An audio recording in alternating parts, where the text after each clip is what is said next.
2026 சட்டமன்ற தேர்தலில் வெற்றி பெற்று இப்போ சிஎம்மா இருக்கிற தாவேக தலைவர் விஜய் அவர்களுக்கு நிறைய பிரபலங்கள் ஒவ்வொரு வகையிலையும் தங்களுடைய சப்போர்ட்டையும் வெற்றியும் கொண்டாடிட்டு வந்தாங்க. தளபதி இனிமே சினிமாக்கு வரமாட்டாங்க, இனிமே தளபதி இடத்துக்கு யார் வரப்போறாங்க அப்படின்னு ஒரு பக்கம் கேள்விகள் கேட்கப்பட்டு இருந்தாலும், இன்னொரு பக்கம் தளபதி விஜயா இருக்கிறத விட தாவேக தலைவரா இருக்கிறது தான் மக்களுக்கு தேவையான ஒண்ணு.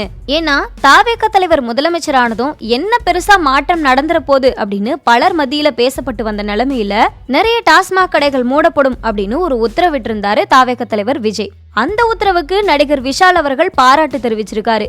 717 மதுபான கடைகளை மூட உத்தரவு போட்ட தாவேக தலைவர் விஜய் அவர்களுக்கு சல்யூட். அது மட்டும் இல்லாம ஸ்கூலுக்கு பக்கத்துல, கோவிலுக்கு பக்கத்துல பொதுமக்கள் இருக்கிற டாஸ்மாக் கடைகள் எல்லாம் பார்க்கும்போது இந்த நிலைமை மாறாதா அப்படின்னு நானே நிறைய வாட்டி யோசிச்சிருக்கேன். ஆனா இப்போ தாவேக தலைவர் விஜய் அவர்கள் இதை நிறைவேற்றுறதுனால அவருக்கு விசில் அடிக்கிறேன் அப்படின்னு விசில் அடிச்சு வாழ்த்து தெரிவிச்சிருக்காரு.